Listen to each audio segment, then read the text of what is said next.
Hello everyone, welcome back to the session of English. In this session, we are going to discuss or continue with our topic comprehension ability.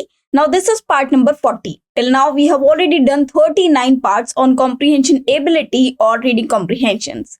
So, as we all know that we have been doing some reading comprehensions in all these sessions. So, in this session as well, we are going to discuss some passages. And you will be glad to know that in this session, we will be discussing 3 passages overall. So in this session, we will discuss passage number 46, then passage number 47, and then passage number 48. That means total of 3 passages in this session. What we will do, we will read the entire passage thoroughly, try to analyze the meaning of that particular passage, and after that, we'll be doing some question and answers based on that particular passage. So you will get in these passages, questions based on these passages as well as their solutions. Now, I will discuss each and every question with you thoroughly so that you may have an idea that how to solve these type of passages in a limited time or in a short span of time that you have. So let's begin this session and we'll start doing the questions so that you can easily solve the passages as well as the questions based on that. Okay, so let's begin this. First of all, we have passage number 46. Okay, so this is passage number 46 that we are going to discuss right now.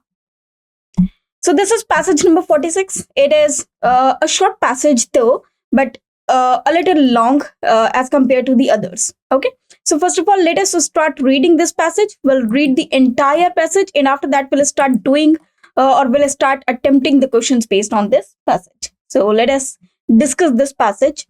And let us read this passage thoroughly. So this is passage number 46 that we are going to read now. Okay, so let's start reading. Mountaineering. Mountaineering, very interesting. It means climbing a mountain. Okay, and mountaineers are those who actually do this work, that is climbing the mountain. And this is really a very interesting, thrilling activity, though it is very dangerous and risky.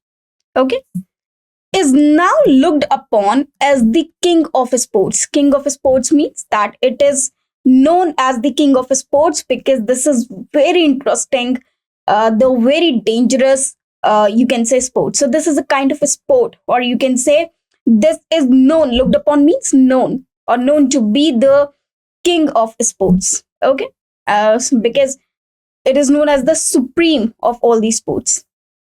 But man have lived amongst the mountains since prehistoric times. Prehistoric times means earlier times or ancient times. So we know very well that there are many places in India as well as in other parts of the world where mountains are there, and in between those mountains some places are situated where people used to live. For example, there are many hill stations and we know well that people used to live over there. It means they are residents over there. They are natives and they know very well about all the mountains or all the parts of the mountains, or you can say all the routes towards the mountains or through the mountains. And they are, you can say, that is walking on mountains and all the paths through the mountains. That is all their routine activity. Okay. And in some parts of the world, as in the Andes and the Himalayas, you know well, that Andes and Himalayas, these are, you can say, deepest mountains, or you can say these are very high mountain ranges, and these are actually the chains where the man can be puzzled if he's lost, because many parts are there, or many parts must be here on these Andes and Himalayas. These may be possible. No one has ever discovered it or ever has gone through, because these places are so deep that no one has maybe must not have reached that place yet. Difficult mountain journeys have inevitably means unavoidably, been part of their everyday life. It means those people, actually they're telling about those people who actually are the residents of hill stations. They always go through these journeys because that is their routine part. They have to climb the mountains. They have to go through the mountains when they have to go anywhere, because that is the daily part of their life. For example, if we are the citizens of plains, that we live in India or anywhere in the world, but we live in the plains, and we basically visit hill stations just to enjoy, just to roam around for some days. But the people living in mountains themselves, they are actually who know mountains, who know how to explore the mountains. They going through the mountains is their daily life because they always work there. That is their resident place. Okay, so they have a wider knowledge as compared to us who live in plains mostly. Okay, so that is not something new for them, but it is new for us. Okay, because as I also live in plain, so in a plains means area which are beyond sorry, which are far away from the mountains, but some areas are there. For example, if you have seen in India, there are many hill stations like Nainital and all. So we are taking just an example that if a person is living in Nainital or Kedarnath, if he is the resident over there, he the journey through mountain is not a big deal for him, is not a new thing for him. But of course it will be for mine, because I will be going there for the first time or the second time only, or I maybe seldom goes there. Sorry, or I maybe seldom go there or rarely go there. However, some of the peaks were easily accessible. Easily accessible, maybe possible. Those are not too high, so they can be easily reached from the most of the cities of Europe. It is quite interesting that while modern mountaineers prefer difficult routes for the greater enjoyment of a sport, the early climbers looked for the easiest ones. Now, what happened? Basically, if you have seen some, if you have read some stories, like you must have heard about the person Norman. Okay, he climbed the Everest for the first time, and Bichendri, and there are many. Okay, so there were many mountaineers, male and female both, who has defeated or conquered the peaks of the mountains. Okay, for the first time ever. Now, maybe possible many have tried to reach over there, and maybe possible many of them have reached to the exact or to the nearest point of the peak, but they could not reach the peak. Okay, just because of the weather conditions, they are very bad over there, and it is really a dangerous journey to go to the peak of the mountain. Okay, to conquer it. But maybe possible there are some mountains which are small ones. So when a person he thought in the earliest time, in the earlier times, he thought to conquer the peak, maybe possible he started it from those mountains who are not very high, or some people are there. In fact, Norway, it is, I think, Tenzing Norway. Norway, I think. He was the person to conquer the peak of Mount Everest. Now, we know well about the story of that particular person. So, he did a very hard work over there, or he did something great, or in fact, really great, because to conquer the peak of Mount Everest, which is known to be the highest peak in the world, that was really something very great, or you can say greatest thing ever.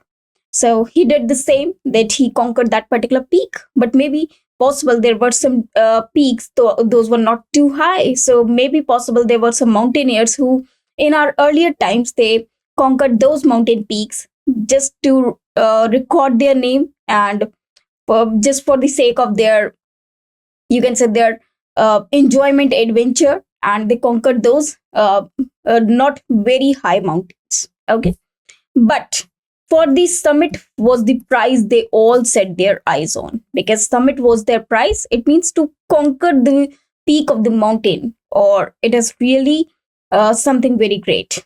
So they wanted to do so. That is why they chose the easiest one. Whereas mountaineers or modern mountaineers, actually there is something behind it as well, because many people have already made records by conquering the peaks of many mountains. But now, if anyone new, he wants to do that, because almost many mountain peaks have been conquered by many other people or many mountaineers. Now, they if they have to set some another record which has never been set before, So they are trying to do so. That is why they prefer difficult routes for greater enjoyment of a sport. Also, for some difficult routes make them enjoy more, because the difficult situations or the difficult routes, they are more adventurous. The early climbers looked for the easiest ones, for the summit was the prize they all set their eyes on. Because they were only looking for the summit, they were not to enjoy over there, they were just for this summit, so they chose the easiest routes. Whereas nowadays modern mountaineers, only to conquer the peak is not their aim is to enjoy on those routes. Okay. Popular interest in mountaineering increased considerably after the ascent of alpine peak of Matterhorn in 1865, and Edward Wimper's dramatic account of the climb and fatal accident which occurred during the descent. Descent means when he was coming back or when he was returning. So that is a story about a person, Matterhorn, alpine peak of Matterhorn in 1865, which was climbed by Edward Wimpers. So his dramatic account, it means he must have written about that or created something about that. So after that, many mountaineers, they got interest in doing so. In the risky sport of mountaineering, it means here it is said that mountaineering is a risky sport. Of course it is. Mountaineering is a very risky sport, as it is very dangerous to climb the mountains. Because when someone starts climbing the mountain, it is not too difficult. But when he reaches the upper parts of the mountain, there are many things that he has to face. For example, the storms, the weather conditions over there are very bad, or you can say the storm he can face, or there are many things. There are a lot of difficulties. Even we cannot even imagine what really a mountaineer face over there. A mountaineer faces over there. Mountaineering, the element of competition between either individuals or teams, is totally absent. Actually, it is a kind of risky sport that the individuals or the teams who are involved in this sport, that they are climbing the mountains, they are not in competition among each other. Why so? Because actually, when a person tries to climb a mountain, we know very well that there are only some mountaineers who have already conquered the peak of any mountain, and their names have been recorded in the books like Guinness Book and Silver Book and always, or Limca Book and many other. Okay, that they create history, or they created history. Now, whenever any mountaineer he reaches the peak of the mountain or the summit of the mountain, he creates a record. Okay, or he sets a record, or he sets his name in the records. Okay, and there are only few that you can even speak out on your fingertips. Okay, now, because that is a very risky sport, it means just to climb to the peak, or just to reach the peak or the summit of the mountain, is really a great deal. Therefore, the people or the individuals or the teams together, if they are climbing a mountain, they are mountaineers, they are not competing among themselves just because their competition is to the peak, that whether they will reach the peak or not. So it is the only challenge, that a mountaineer, when he started reaching the peak, does he go to that peak, or he does not go to the peak? Can he reach? Has he reached the peak, or has he not reached the peak? This is the challenge with the mountaineer himself. So, if there are two mountaineers who started climbing to that peak, they are not competitors. In fact, they support each other in just reaching to that peak, because there is no competition among those two people. In fact, there is a competition between those two people and the peak, because reaching that peak is the biggest challenge. Okay, so rather one can say that the competition is between the team and the peaks themselves. Okay, It is not the competition between either individuals or teams, but it is the competition between the team and the peaks, or the individual and the peaks.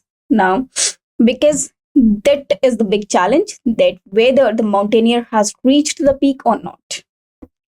The individuals making up a party must climb together as a team. Okay, so whenever there is an individual who wants to climb the mountain, he should make a team, and for they depend upon one another for their safety, because for the safety of one another they have to rely upon one another and have to depend on one another and have to support one another, because the single person cannot do the thing. Mountaineering can be dangerous unless reasonable precautions are taken. Mountaineering is very dangerous and can be dangerous unless, it means till the time reasonable precautions are not there. Because if a mountaineer is there and if he wants to do mountaineering, he should keep something with him which is required or as guided by the Sherpas and the other mountaineers. However, the majority of the fatal accidents happen. Majority means if you see the number of mountaineers, or you can say a number of mountaineers go to defeat or to conquer the acme of the mountain, but a few reach there, or a few have reached there till now. Why so? Because that is really a very difficult journey. A mountain journey to the peak is really a very dangerous and difficult thing. Why so? Because their weather conditions, because of the oxygen, less oxygen over there, because of the cold temperature over there, and there are many things that can happen. Okay, so it is reasonable precautions have to be taken over there, and the majority of fatal accidents. Suppose there are 100 people, sorry, there are 100 people who tried to reach the mountain top. Only, maybe possible, only one or two must have reached it, or maybe possible. It is also the priority that only the one person has reached over there. And this ratio is too less. Maybe possible it is 10,000 to 1. Maybe possible it is lakh to 1. It can be any. I am not clear about the data, but it can happen. Only a few have reached, though lakhs people have tried so, or tried to do so. Majority of them face the fatal accidents. It means they die. Happen to parties which are inexperienced, or probably or properly or not properly equipped. Because happen to the parties, it means to those people who are inexperienced, who are not experienced, or not properly equipped, or not have taken those things which are required. Okay, since many accidents are caused by bad weather, in fact many accidents have been occurred due to the bad weather conditions. The safe climber is the man who knows when it is time to turn back.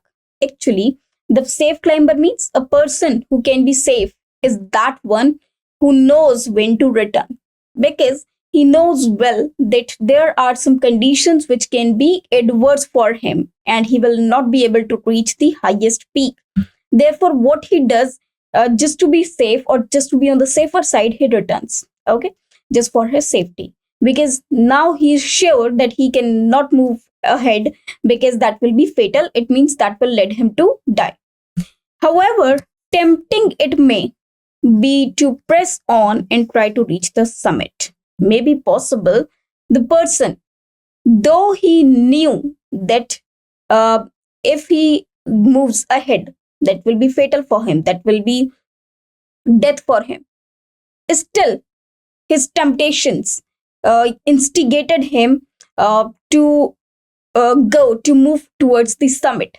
And maybe possible a few have reached the acme, and there are many who must have died over there. So this is really the dangerous thing, and really the dangerous sport, where a person, he knew before his journey begins that maybe possible he will die, he will not come back. Okay, So this is actually a great passage about the life of mountaineers and about the mountains and the sport like mountaineering. Though it seems very interesting, still the people who really are the mountaineers, who really try to climb, and those who have really climbed and conquered the acme, they must have experienced many things, and the most important or most difficult adventure of their life. Okay.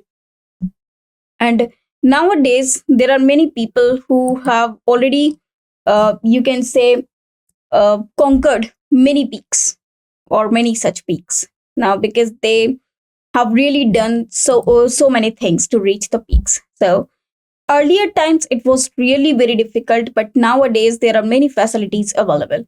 And also, you know well that whenever a mountaineer he goes to the mountain, he's not alone. He is along with some shepas, and he takes many things along with, for example, the gas cylinder, the oxygen cylinder actually. And there are many things which are required for him to carry, and also the luggage is too heavy, so he has to carry not only himself but the luggage as well.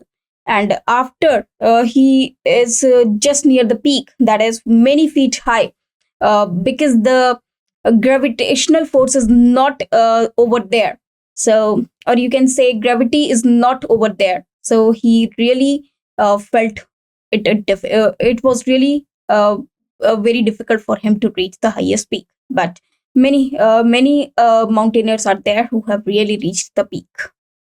Now the first question is, now we'll start doing questions based on this passage. So the first question is, mountaineering is different from the other sports because what makes mountaineering a different sport? Now let us see the options. It can be fatal as it is very risky and dangerous. There is no competition between individuals. It is most thrilling and exciting, and all of the above. Of course, if you see, each and every line is fine. It can be fatal and it is risky and dangerous in the risky sport of mountaineering. So here they are saying that it is risky. Majority fatal accidents. It means it can be fatal. There is no competition between individuals, as you can see over here. Rather, one can say the competition is between team and the peak themselves. The element of competition between either individuals and team is totally absent. So with the help of this line is also verified. These two lines are verified. It is most thrilling and exciting. And if you see this, now let us reach to the first. You can say over here, mountaineering is low, okay, but men lived amongst the, okay. So it is very thrilling. Of course, as we have seen the entire passage, it is very thrilling and exciting, of course. So here the answer should be D, that is all of the above. Okay, so the answer is D, that is all of the above. Mountain is the king of sports, but men have lived. Okay. However, some peaks are very easily accessible for the summit. They, okay. We have all read all the entire passage. So let us read the next question. People living in the Andes and the Himalayas made mountain journeys because they already have made mountain journeys. Why so? Options are, they lived in prehistoric times. The challenge offered by the difficult journey. It was a kind of a sport, or they had to undertake them in their daily life. Now, if you see this line, but men lived amongst the mountains since prehistoric times, and in some parts of the world, as the Andes and the Himalayas, difficult mountain journeys have inevitably been their part of the everyday life. It means it was the part of their everyday life. It means their routine life. So here they had to undertake them in their daily or day-to-day life. Therefore, the correct answer will be D according to that line.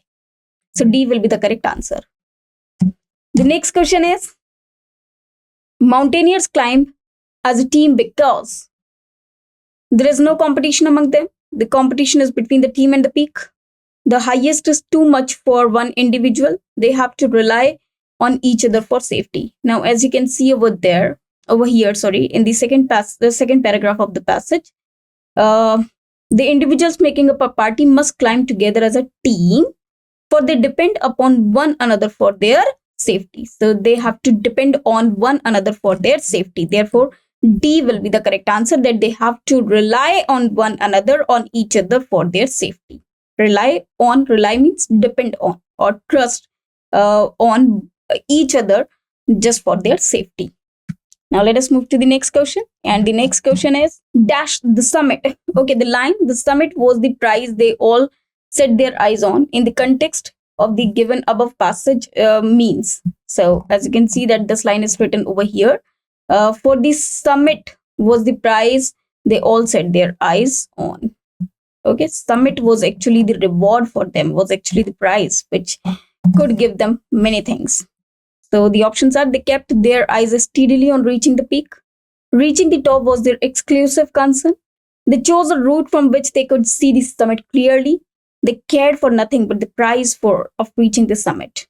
So they only steadily looked to reach the peak. So it should be D, reaching the top was their exclusive concern. It means reaching the top was their exclusive concern. It means they only needed one thing, they only wanted one thing, to reach the peak, because that was the greatest challenge. And it was really a great challenge for them to reach the highest peak of the mountain. That was a challenge itself, because reaching the peak was really a great deal. Okay, so only that was the exclusive concern. And if they have reached the acme, it means they have achieved something in their life. That was the greatest reward for them. To press on, in the last sentence mean to press on. You can see over here it is written to press on. The options are: to force upon others, to struggle in a forceful manner, to continue in a determined manner, to work fearlessly. Now, if you see this line, however tempting it may be, to press on and try to reach the summit. To press on here means that their temptation, it instigated him or them. So to continue in a determined manner. To press on means to continue in a determined manner. It means to continue to reach the peak. Okay, they did not come back. So here the correct answer will be C, according to the passage. So this was passage number 46. I hope you really liked the passage. The passage was very, very interesting, and the questions based on it that were very easy and simple. Now we'll be doing passage number 47. So I hope you understood passage number 46. Now we'll read passage number 47, and after that we'll start doing questions based on this passage. Okay. India has always been an utmost inspiration for the world at large for her fabulous wealth, both material and economic prosperity, as well as her spiritual excellence. Basically, India is a country which is known to be the world's largest or the richest country ever, because it was known as the Golden Bird. Okay, once upon a time. Economic prosperity was there, because we know well that many kings have lived in India and ruled India, and many kings, for example, Lord Ram and Lord Krishna, it is the earth of those people. Okay, or you can say it is the holy or religious place. It is actually the place where Lord Ram have taken birth. Lord Ram has taken birth, Lord Krishna has taken birth. Too much of wealth was there in India. It is also known for her spiritual excellence. Why so? Because many lords have been there, or many gods have taken birth over here, and many saints and monks, they have you can say they have done reverence over here in India. It brought here both trader and invaders, and her fabulous wealth, both material and economic prosperity, as well as her spiritual excellence. They attracted the traders and the invaders. Invaders means the people who invaded India, along with preachers and seekers. Preachers means who wants to learn something. They are the preachers of knowledge. Okay, and in search of truth and salvation as well. So all the people like these who are the preachers, seekers, who wanted something to be there, to be the part of their life, um, economic prosperity, traders, invaders, they all have uh, visited India sometime in the past. All of them came through land routes. Obviously, they all have came through land routes. Earlier, there were no aeroplanes for them. By undertaking long and hazardous journeys, so they undertook long and hazardous means dangerous journeys. As you know that India is or in earlier times, now it is divided India, but when India was undivided, so or the partition was not made, so at that time Pakistan was not the separate part of India, it was the part of India only. So uh, obviously it is, you can say, uh, India is encompassed in the mountains. Um, in the northeast part or the eastern parts or the northern parts, we have mountains on all the borders. For example, if we talk about the Asian parts and Asian parts from all over the head part, okay, from of India, it is covered with mountains. So, and we know well that the passages or the routes through the mountains are very difficult to explore.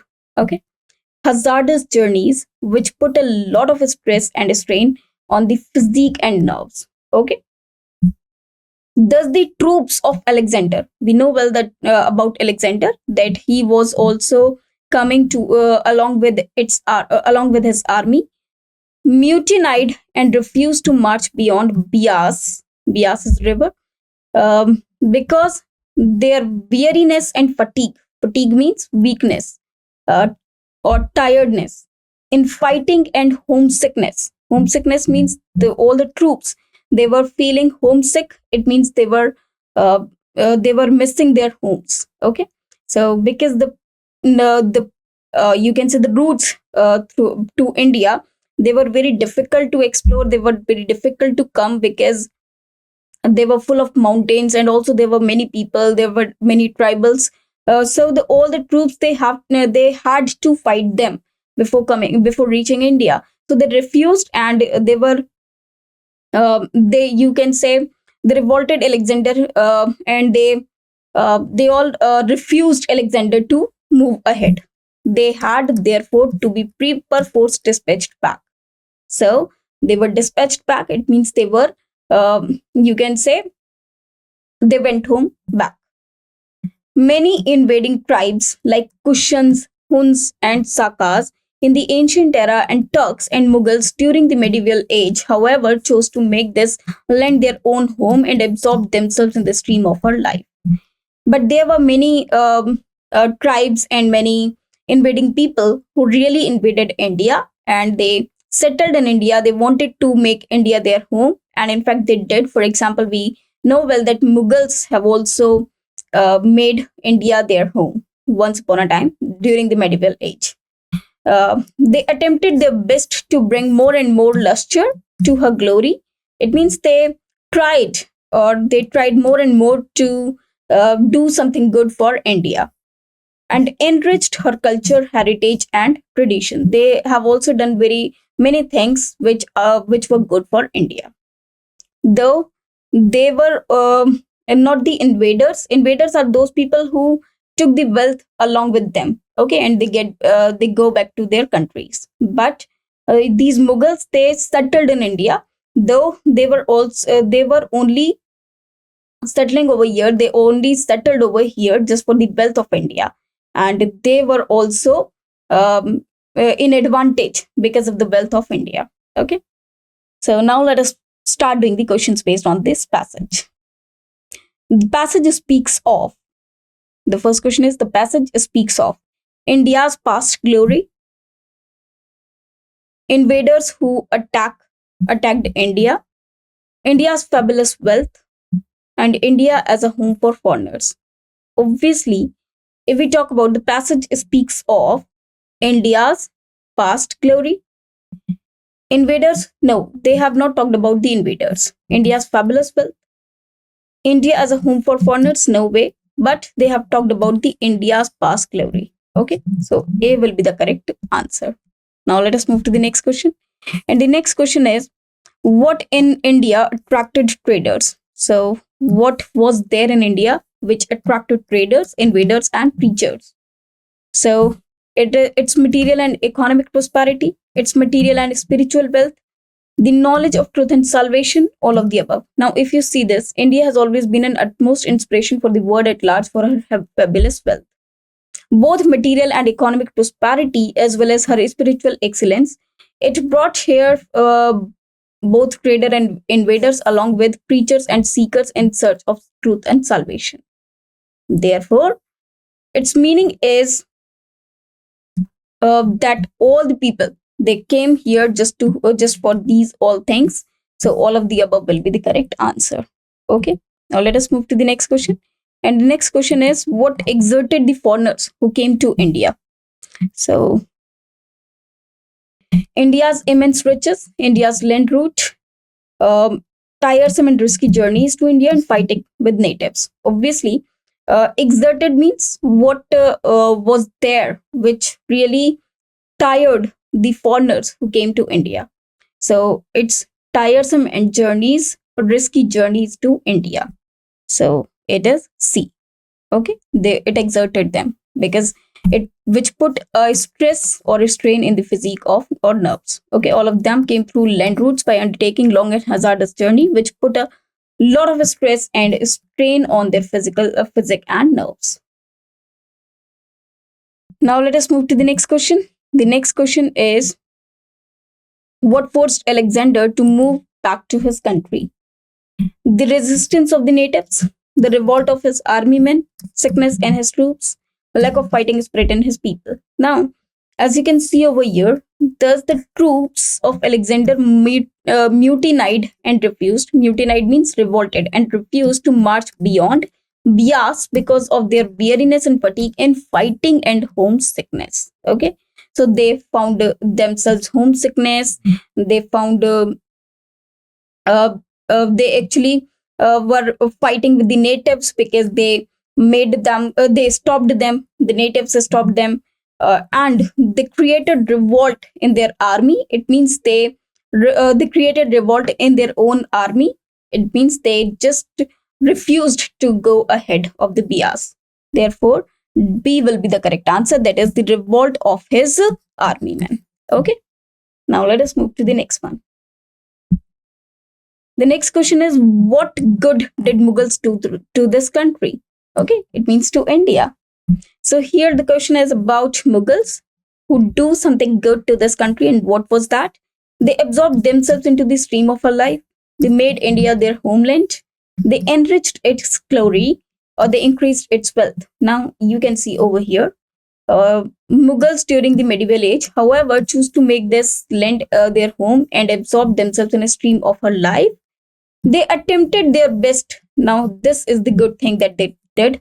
They attempted their best to bring more and more luster to her glory and enriched her. Enriched her are the two separate words: culture, heritage, and tradition. So, this is something good which Mughals did for India. So, here, according to this last line, C will be the correct answer of this question. Okay. Now, this was the passage number 47. Now, we'll begin with passage number 48. And as you can see, the passage number 48 is very short, very small. So, first of all, we'll read the entire passage, and after that, we'll start doing the questions based on this passage. Okay. I hope you understood passage number 46 and 47 very well. Those two passages were very interesting. Now, let us see this passage number 48, that how is this passage? So first of all, we'll read the entire passage, and after that, we'll start attempting the questions based on this passage. Okay. So now let us read the passage. In most Western countries means countries which are located in the western side of the world, it is required that every young man means a person who has attained majority, means who is not a minor. It means after 18 years maybe. When his education is complete, okay, it means when he has completed his education. It means he's not a child, he's not an old, he's the young person. Okay. So shall give 3, 4, or 5 years to military service. So there are some countries, Western countries, in which there is a rule, and they have talked about that particular rule in this passage. And what the rule is, actually, from every house, in fact, every young man in the house, he has to uh, give his life 3 years, 4 years, or 5 years for the sake of the country. It means he will be a soldier for at least 4 years, 5 years, or 3 years. He goes into barracks. He lives the life of the soldier. He goes into the barracks, is regimented, means trained and drilled, makes a unit in the standing army. So he makes his own identity in the standing army and passes out usually when his term is ended. And when his term is ended, he passes out. It means he returns back. Sorry, he returns an efficient soldier to remain for the rest of his life. And during the rest of his life may be possible, suppose there is a person A, when after his education was completed, when he attained suppose 18 years of age, he became he went to the barrack. He was regimented, drilled. It means he joined the army. Okay, he joined the army in some time. Now, after 5 years, it means after when he attained 22 years of age or 23 years of age, suppose. So he went back. Okay, he went back to, it means he left the army. But throughout his life, though whatever he wants to do, he can. But whenever his country wants him, he has to be back for them. Okay, it means he has to fight for them. There are many such countries who follow this rule, and I feel that this rule is really a very interesting rule. And in fact, this should be done for in every country. This should be applied in every country so that the people will know the value of soldiers, value of their country, value of the people of their country, and also they will be ready to fight for the sake of their country, as country needs them, as they do also need the country. Ready at any moment to join in the armed defense of his country, because whenever it is required, they have to join the army. Okay, to defense for his country. So this is really an interesting and short passage. Now let us try to do the questions based on this. In the passage, the author opines that, opines means tries to give the opinion, that military training is more important than general education. Military training should precede college education since it builds up one's mental and physical abilities. Military training is as important as general training. Military training must be included in the curricula of schools and colleges. Now, according to this situation, as you can see over here, that when his education is complete, shall give 3, 4, or 5 years to military service. Now, if you see all these 4 points, military training is as important as general training. It is not important, but it has to be given. It means it has to be included in the curricula of schools and colleges, so that people will be there. People will be ready every time for the sake of their country. Therefore, D will be the correct answer. Military training must be included in the curricula of schools and colleges. So here D will be the correct answer according to the passage given. The second is military training is as important as mental training because otherwise young men are useless. It is good that every young man should also be an efficient soldier and be available for the country's defense. One gets a chance to live in barracks. War has become a daily affair. Now, if you see the last line, okay, if you read the entire passage, that when his term is ended, an efficient soldier to remain for the rest of his life, ready at any moment to join the armed defense force of his country. Okay, it means it is good that every young man, because they are talking about every young man, when his education is complete, shall give 3, 4, or 5 years to the military service. So should also be efficient soldier and be available for the country's defense. Actually, they want this for their young people just because they want them for ready, always ready for their country if it is required. So here the correct answer will be B. This will make their army the strongest in the world. Okay. Also very strong, and if every man is there who can fight for the sake of his country, obviously he will know the value of his country, and also he will be ready. He will have to be ready every time. Okay. Now the next one is, and other peoples will maybe possible. They will, you can say, they will hesitate in fighting or in initiating any war with them. Every young man has to undergo military training because he can get a job after such training, supplement his general education according to his wish, join the army whenever his country needs to be defended in war, learns and practice discipline. Obviously, it is C, join the army whenever his country needs to be defended in war. So, when his term is ended, an efficient soldier to remain for the rest of his life ready to at any moment to join in the armed defense of his country. So, as we know well that war are actually nowadays very common, so they will always be ready, and the army is always ready if whenever it is required. Every person is ready to fight with the other countries. Okay. So here answer will be C.